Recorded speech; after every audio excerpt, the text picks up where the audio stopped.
Hi, my name's Ron and I made this game. Welcome to Frogcala, the family fun game for 2 to 4 players, where you play as one of these frog riders. Let's see if I can get that up straight. Frog riders hopping around the lily pads trying to collect as many bugs as possible to get the most points and win the game. The bugs are these little cubes of the different colored frogs that are playing, plus some neutral black bugs scattered around. The first player is indicated by this cute little bumblebee piece, and the game will last as long as 2 times the number of players, where everyone gets 2 chances to be first player.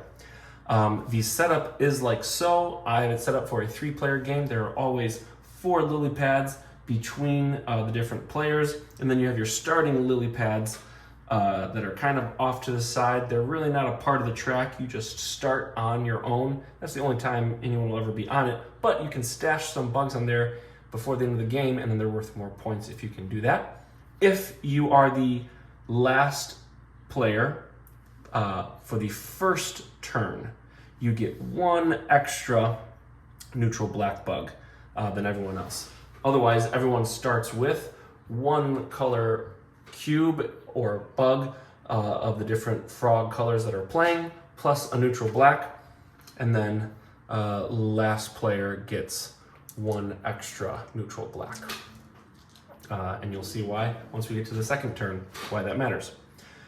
So the game's main mechanic is similar to that of Frogcala, hence the game named Frogcala. So what you do is everyone secretly, at the start of every turn, picks how far they want to go, and they pick that many bugs that they're going to spend to move that many lily pads. So just to show some turns, I will move 1, this person will move 2, and this person will move 3. So I'm going to move 2. Here we go. Once everyone has decided, you then all simultaneously reveal at the same time, and based on the first player bumblebee token, you move. And what you do is so I'm moving 1, so my frog, you always go clockwise. Everyone goes clockwise. We'll move 1 lily pad, and you always leave the bugs that you are spending on the lily pads you are leaving. So I'll put 1 here, and then you collect all of the ones that you land on, putting it off to the side in what I call your hand right here off to the side. They're not stashed. These are ones that you can spend to move still, and they count for points at the end of the game. Stashed ones are worth more.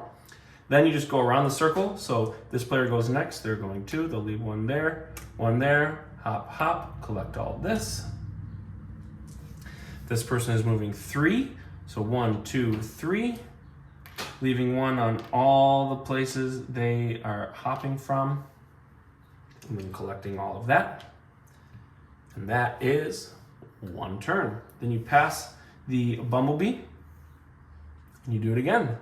Now this is where something different happens if you are the last player, which will be me. So you pick how far you're going. We'll say I want to go 2 spaces. Again, you would be doing this secretly, but for the video, I'm not.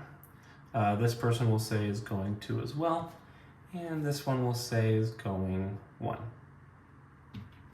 We would all reveal. First player goes 2 spaces, 1, 2, collecting all of that. Second player goes 1, collecting all of those. And then last player goes 2, 1, 2, placing them on the lily pads you hop off of, collecting all of those. And this is where it's different from now on for the last player. The lily pad you started on, which for me was this one, gets removed from the game, shortening our track, and I get to have this bug that I spent come back into my hand. Now I'm going to do 1 more turn just to show 1 more mechanic in this. These aren't going to be ideal turns, but it'll show you the mechanic. What happens if you would come across another player. So you would pass the first player over here. Everyone picks where they want to go. I'm going to just move 1. This player will have them move 2, And this player is going to go 1, 2, 3. Actually, I am going to move 2 because I would want to land on here because there's more bugs, and this will still work for us. So this person wants to go 1, 2, 3 because they also want it. So they will be spending 3. We would all reveal simultaneously, and then the first player gets to go first. That's blue here. And since they get to go first and they're going 1, hop over me, 2, 3, placing these on the lily pads they land on. They didn't land on this one, they went over me. Whenever you go over someone, that player gets to pick which bug, but they have to take a bug from their hand and put on their lily pad. It's like they bloop, landed on you. They don't have to spend. So because they started here and they went 1, bloop, not paying, 2, 3, leaving those there, then they get to collect all of that. Now my turn. I spent 2 thinking I was going to get that, not realizing since blue is going first, they went ahead, and I spend the same, but now I have to go 2, and I go 1. Ah, nuts. All I'm getting is this measly little 1 piece there. Leaving these as I go by. Now I did hop over him, so he would have to whoop, pop out a bug. He gets to pick what color. And then the last player is going 2. 1, 2, landing here, collecting all that. And since she's last player, again, the lily pad you started on gets removed, and she would get this bug back going into her hand. And that would be the end of that turn. And we'd pass the first player, Bumblebee, back to me. And we would do that just one more time. And the game is over. You count up your points. Now, points are scored by every bug in your hand is worth 1. If you have bugs that are your color, they're doubled, so they're worth 2. And any bugs you have stashed are also doubled. So since I'm red, if I had a blue and a red stashed, that blue, which is normally worth 1 for me, would be worth 2.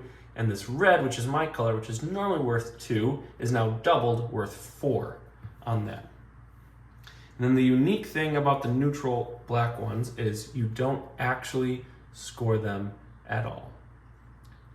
The way they work is you can use them to spend to move, but also at the end of the game, you count up how many you have, whether in your hand or stashed, and the player with the most gets plus 3 points, and the player with the least gets minus 3 points. And you count any ones that are stashed 2 times, because they're doubled again. So they would be as if you had more there. And that is Frogcala. Thanks for watching.